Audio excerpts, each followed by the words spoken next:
The shadows are whispering secrets from the other side. The spirits are angry. They demand a sacrifice. Let me scream for them. No one believes me. You will see. Ngozi is shouting again, barefoot in the middle of the village, hair undone, dust clinging to her skin, pointing at people who are no longer speaking to her. Her voice cut through the morning like something broken, refusing to stay hidden. The fish is for children who matter. The scissor you will eat what remains. Burden. Useless. Not a child. The villagers keep their distance. Children hide behind their mothers. No one touches her. Because madness, once it becomes visible, is treated like fire. And near the edge of the crowd, Amina stands silently. Thin, fragile, still. Her hands red from work. Her oversized faded dress moving softly in the wind. She watches, not with fear, with the quiet stare of someone who has survived the storm long enough to recognize its true shape. Because Amina knows something the village does not. Ngozi did not become cruel overnight. Madness did not arrive suddenly. It grew, slowly, quietly, like roots beneath a house. And every root had a beginning. The yams won't pound themselves. She will eat what remains. So what happened to Ngozi? It started long before the Forest of Echoes, long before the god, long before Amina became the child no one defended.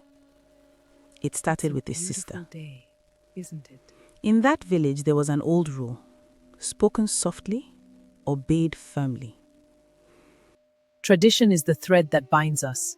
It shapes our very being, our identity. These rules are heavy, but they are ours. We carry them so the young remember. When a woman dies, her sister may take her place. In marriage, in home, in name. Not as love, as continuity. Not as mercy, as transfer. And Ngozi knew that rule very well, because her sister had everything she wanted. In front of others, Ngozi was always careful with her sister. She spoke gently when the village was watching. She offered help before anyone asked. Let me help you with that.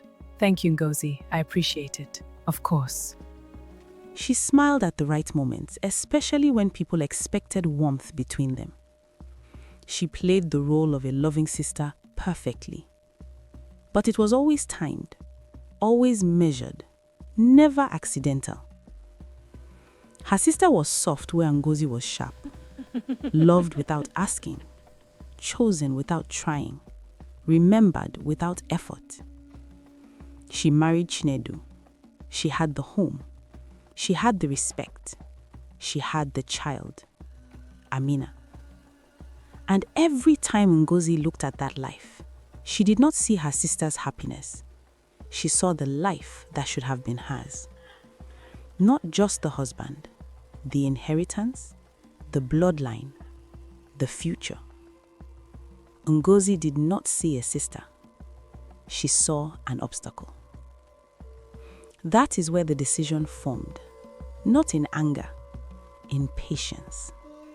Because anger burns fast, but jealousy learns how to wait. I am not stealing her life. I am only stepping into it. Ngozi did not act immediately. There was a time when she still visited her sister's home. Ngozi came under the name of family duty, support, care. But every visit carried intention beneath it. She observed everything. Her sister growing weaker, the household becoming fragile, and Chinedu slowly learning to depend on routine instead of questioning it. In that quiet repetition of visits, something in Ngozi settled. Not rushed, not emotional, certain. And during one of those visits, when illness had already softened the house and time had already begun to slow, Ngozi made her final decision. a continuation of something that had already been set in motion long before anyone understood its shape. A bitter tea, a small powder, a little too much, a little too often. Nothing dramatic, nothing anyone would question. Her sister became weaker, a fearer, a tired body, a woman fading in ways the village called misfortune. Ngozi made sure it looked like fate. And fate is the easiest silence to hide behind.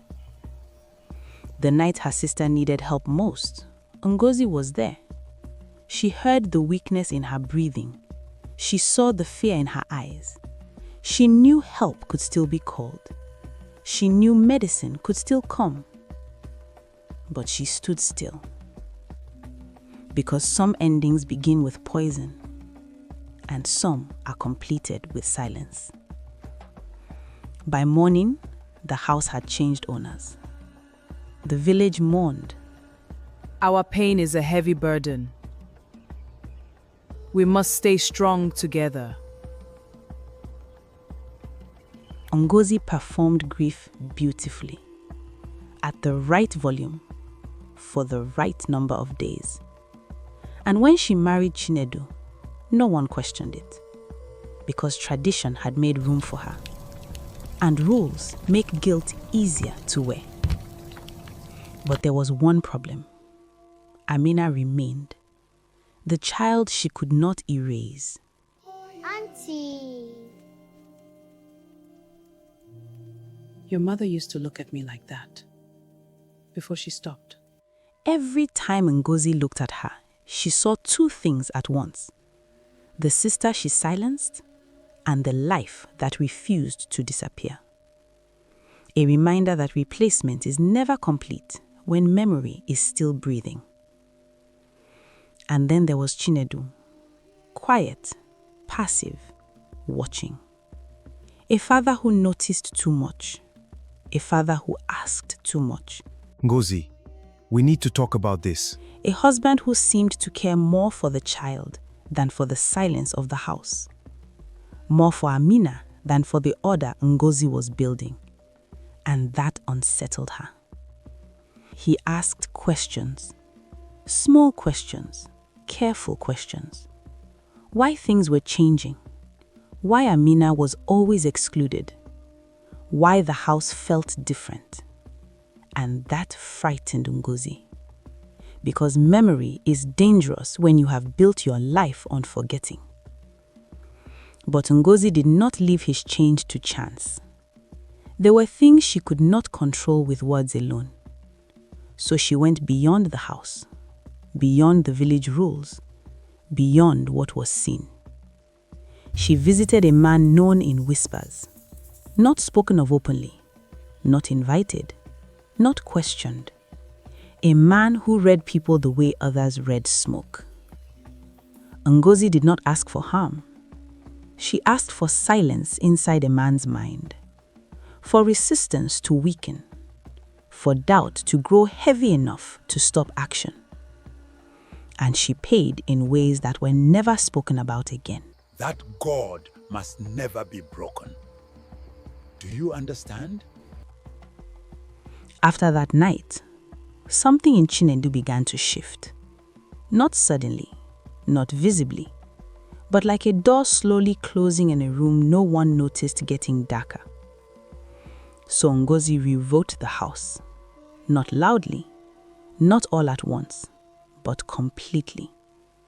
She made sure Amina understood our place, near the door, away from the table, after everyone else.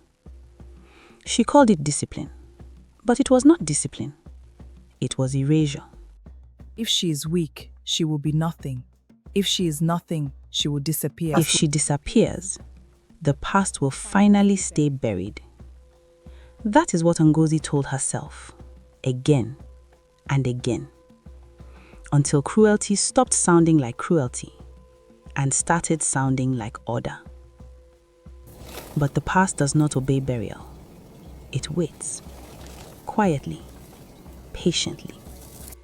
And when the forest of echoes finally answered, It did not punish Ngozi. It simply returned her own voice. Every word, every silence, every choice she called fate, until she could no longer run from the woman who had been speaking through her all along.